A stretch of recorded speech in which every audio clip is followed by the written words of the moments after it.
I'm Anthony Mason. Pipeline plot at Kennedy Airport. More details of the alleged conspiracy and questions about whether it could have succeeded. At the Democratic presidential debate in New Hampshire tonight, what do the candidates have to prove? Saving young lives in Mississippi, what one group is doing to reverse the rise in infant deaths. And Power Patrol. Take a low-speed ride in an electric car that's a big hit with law enforcement. This is the CBS Evening News with Russ Mitchell. Good evening. Russ has the night off. We're learning more tonight about the 4 men charged with conspiring to blow up fuel tanks and a pipeline at New York's Kennedy Airport. They are all foreign-born with links to an overseas extremist group, and one of the 4 is still at large. Our chief investigative correspondent, Armin Katayan, begins our coverage. The alleged ringleader of the pipeline plot, 63-year-old Russell DeFreitas, a U.S. citizen from Guyana, was arrested at this Brooklyn diner without incident on Friday night. This is shocking. Musician Ricardo Johnston, a longtime friend, used to live with the former JFK airport worker. You know, I would bet on my money that him being a mastermind is utterly ridiculous. The 3 other co-conspirators form a similar profile, all in their 50s, and all with ties to Guyana and Trinidad, the reputed base of a Muslim extremist group the men allegedly approached to finance and arm their operation. One of the men, Abdul Qadir, is a former mayor and parliament member in Guyana. He was arrested by Trinidad police, pulled off a flight bound for Venezuela connecting to Iran, where Qadir's wife says he was to attend an Islamic conference. Based on further intelligence, we were able to arrest a second person. That man, Kareem Ibrahim, is also in custody in Trinidad, where the 4th suspect, a Pakistani named Abdel Noor, is believed to be in hiding. This is a very determined group that engaged in precise and extensive surveillance, surveillance that included physical surveillance, photographic surveillance, video surveillance, even the use of the internet to obtain satellite photographs of the JFK facility. The alleged plot parallels several others foiled post 9/11 by the U.S. government, including proposed attacks on the Fort Dix Army base in New Jersey, federal buildings in Miami and the Sears Tower in Chicago, and a major subway station in Manhattan. Their common threads: homegrown cells inspired by Al-Qaeda, still in the talking phase, infiltrated by undercover informants. You have to take it all the way down, brother. Critics charge hard evidence is thin, the suspects mere wannabes, but not to New York Police Commissioner Ray Kelly. We don't want these cases to go forward. We want them to morph into people having the ability to act out. Kelly and the FBI consider the JFK cell operational because it was seeking funds and explosives. DeFreitas, meanwhile, is being held without bail in New York. All the men facing life in prison. Armin Katayan, CBS News, New York.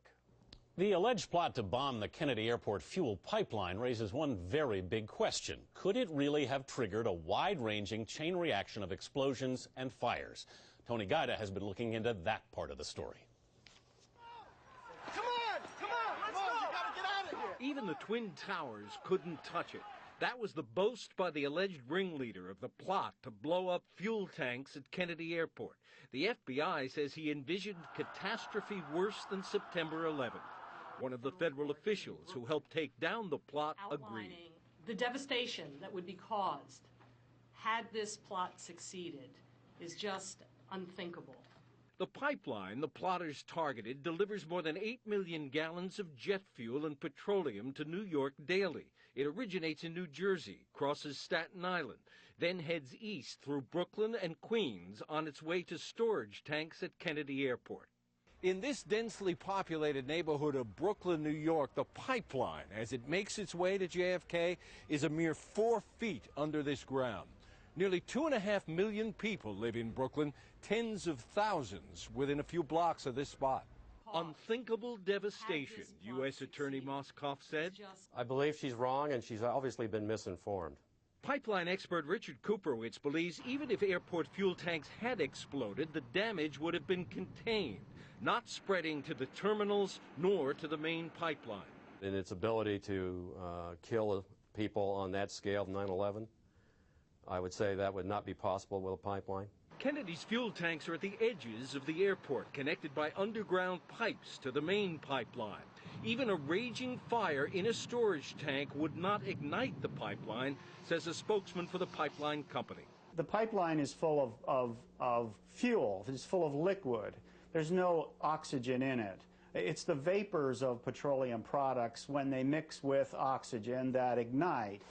None of this is to say that if Kennedy's fuel tanks had been attacked, it would not be a major problem. More than 1,000 flights a day use Kennedy. Disrupt that schedule, and you put a major crimp in airline operations nationwide. Disrupt it long enough, and maybe some airlines already financially weak don't survive.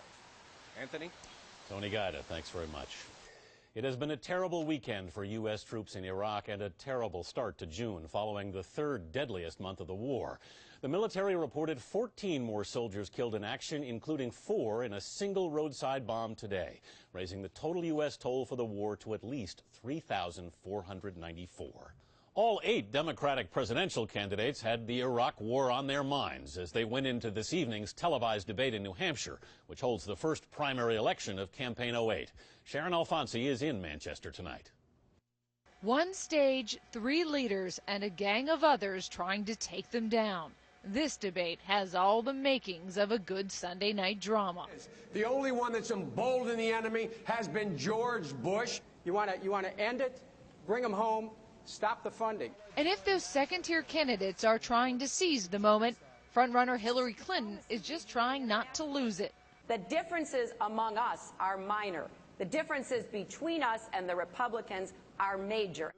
The first debate pushed Clinton ahead. In March, she was leading Barack Obama by 8 points. Now she's ahead by 22. Look for Clinton to try and soften her image tonight, and Barack Obama to try to sharpen his ideas. John, the fact is that I opposed this war from the start. So you were about 4.5 years late on leadership on this issue. Critics say he's all razzle-dazzle and no details. So his advisors are coaching him to get specific tonight. Specific on health care, specific on the war in Iraq. Phase out the war in Iraq. But we also focus on the critical battle that we have in Afghanistan and root out al-Qaeda. If we do not do that, then we're going to potentially see another attack here in the United States. Ditto for John Edwards, whose campaign has lost momentum over the last month. What this global war on terror bumper sticker, political slogan, that's all it is, all it's ever been, was intended to do was for George Bush to use it to justify everything he does. The ongoing war in Iraq, Guantanamo, Abu Ghraib, spying on Americans, torture. None of those things are okay. They are not the United States of America. The drama will continue on Tuesday night. That's when the Republican candidates take over the same venue for their debate. Anthony? Sharon, as you mentioned not long ago, this race looked like it was tightening up. And now, suddenly, Hillary Clinton seems to be pulling away. What is the sense on the campaign trail about how she's been able to pull that off? Well, it's a difficult thing to really put your finger on, but a lot of people feel like maybe people know Hillary Clinton a little more than they know Barack Obama. They're waiting for some details from Obama. So it's really too early for Hillary to be celebrating or for Barack Obama to get nervous. Sharon Alfonsi in New Hampshire, thanks. And still ahead on tonight's CBS Evening News, the big unknown in the Andrew Speaker case. Where and how did he catch TB? How was a man on a watch list with a dangerous form of TB allowed to enter the country? That's what the House Homeland Security Committee will be asking this week when it holds hearings on Andrew Speaker, the Atlanta lawyer now being detained in a Denver hospital. Randall Pinkston has the latest. The Centers for Disease Control removed the federal quarantine yesterday on Andrew Speaker, saying restrictions imposed by the Denver Health Department are enough to protect the public from infection with drug-resistant tuberculosis. The 31-year-old attorney remains in isolation at National Jewish Medical Center where he's being treated. And this weekend, new scrutiny for Speaker's father-in-law. The CDC announced it's taking a close look at the involvement of Robert Cooksey, a microbiologist who works at the CDC specializing in tuberculosis. Cooksey was present last month when his daughter married Speaker in Greece, but he's denied giving his son-in-law anything but fatherly advice. My son-in-law's TB did not originate from myself or the CDC labs, which operate under the highest levels of biosecurity. Meanwhile, health officials say they have contacted all 26 Americans who sat near Speaker on his transatlantic flights. But the lingering question is where Speaker may have gotten the disease. While it's extremely rare in the U.S., much of the developing world has high rates of TB infection, including Vietnam. Speaker spent more than a month there in April 2006 on a humanitarian mission. The amount of time spent in a country where the TB rates are higher increases the risk of you getting it. If someone has a low bacteria reading and they have TB, how likely is it they can transmit the disease to someone else? You can transmit the disease even with a low count, but in general, it's, the bacterial count usually has to be really high to transmit the illness. Everyone who's been near Speaker is being urged to be tested, but it could take up to 10 weeks for those tests to reveal any sign of extreme drug-resistant TB. Randall Pinkston, CBS News, New York. Just ahead of this week's Group of Eight summit in Germany, Russia's President Vladimir Putin had more combative words for the U.S. today. He warned Russia would aim missiles on Europe again if the U.S. builds missile defense sites in Poland and the Czech Republic. Fidel Castro was shown on Cuban television today for the first time in 4 months. The 80-year-old Cuban leader looked vigorous in the appearance, indicating he may be almost fully recovered from his health crisis last year. And just ahead on tonight's CBS Evening News, A Stitch in Time, life-saving lessons in prenatal care for young mothers-to-be. Actually, Erica and Last night, we took you to Mississippi for a first-hand look at that state's rising infant mortality rate, the highest of any state in the nation. Tonight, we conclude our series with a look at a small private group that is keeping the babies of 2 counties alive and well. Barb Williams has dropped in on Kawaya Davis once or twice a week since Kawaya's son was born 3 months ago. What are you going to do about school, Kawaya? Kawaya dropped out of 7th grade to have her baby. Right now, she's learning other things from Barb. They told her not to lay them on a pillow on their stomach. Kawaya and baby Decarius live with 5 more family members in this trailer in Rolling Fork, the heart of the Delta. They would come here and help me out, because this is my first child. She needed it. You done woke up. The Davis family's monthly income is $623, and Kawaya was cut off Medicaid for a while after Decarius was born. Williams is one of 4 home visitors from the Cary Christian Center in Cary, Mississippi, whose mission is to help pregnant women and new mothers in Sharkey and Issaquena counties. For 18 years, the center has been busing women to the only prenatal classes for miles around. In 2005, when Mississippi's infant mortality rate leapt to more than 11 per thousand, and the black population was losing babies at 17 per thousand, none died in Sharkey or Issaquena counties. From 1991 to 2004, Sharkey County's black infant death rate was around 5 per thousand, beating the overall national average of about 7 per thousand. Mississippi is federally designated as medically underserved, and nowhere is this more apparent than in the Delta, whereas people here say only the soil is rich. Dr. Christina Glick says the Cary Center is saving Mississippi lives and money. Consistent care provided by lay visitors who give education, support, provide transportation, provide medicines. Lydia Berry starts with the basics. Your baby is in the uterus right now. And a little of the good book. I give you thanks. In this class, all teenagers, none married, none in school, none employed. The Cary Center is battling a rural culture in which teen pregnancy and a hard-scrabble life are the norm. Still, word has spread. 17-year-old Chandronique Lindsay's friends told her the center would teach her things she wants to know. How to be a good parent when I grow up and how to take care of my baby on my own. But not alone. The home visitors are available 24/7. They're from the Delta, and they share this place's past and future. Williams, who remembers her mother picking cotton for a living, was herself a teenage mom. The only thing the Cary Center withholds is judgment. They preach abstinence, but then care for a clientele that is clearly not listening. The bottom line to this ministry is definitely to bring people to the Lord. It can be very, very discouraging. But Caroline Newhoff's success is evident in the living babies of Sharkey County, some of whom are now coming back with babies of their own. Kawaya's mom, Vicki, went to the Carey Center 18 years ago with her firstborn. And they, come out and talk to you about your baby and, let you know you ain't alone. The Carey Center says one key to its success in the areas it serves is that the young women there are particularly receptive to outside advice and counsel.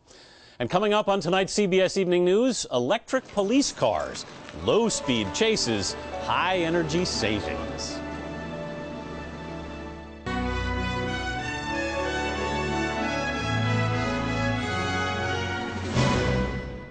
That average price of $3.16 a gallon today is 6 cents lower than a week ago, but still not far off record highs. That's why some budget-conscious police departments are switching to the slow lane. Joey Chen explains.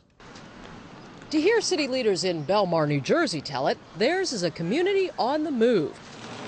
Just not very rapidly. How fast can you go? Well, you can go up to a blistering 25 miles an hour. So no high-speed chases? No high-speed chases, no, absolutely not. Laugh if you want, but Chief Jack Hill says the low-speed, all-electric car is a key crime-fighting tool for his beach town.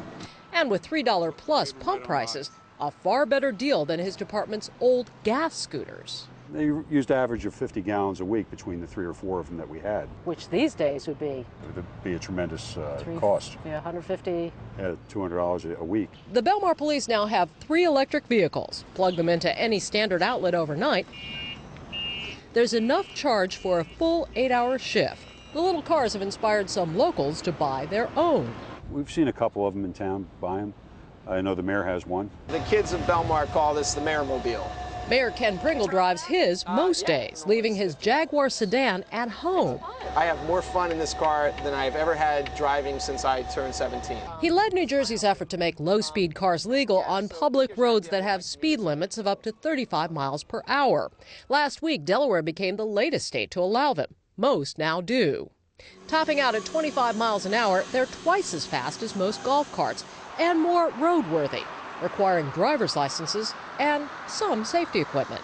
We have automotive seatbelts, we have directionals, we have horns, we have headlights, we have brake lights. At $12,000 to $18,000 new, they haven't been a sellout. Still, if I had $1 for every kid who said to me, "Sweet ride," in this car, I would be able to buy 2 or 3 more of these. And take them cruising along the Jersey Shore. Joey Chen, CBS News, Belmar, New Jersey. And we'll be back.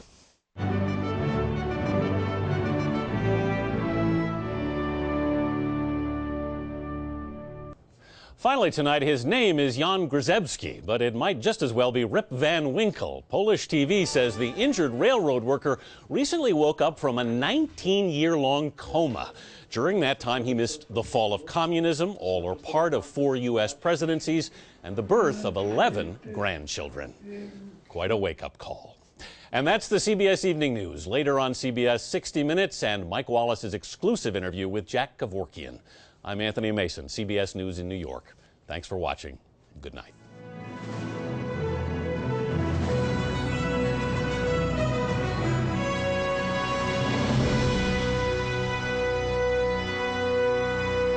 CBS News. See it now, anytime, anywhere.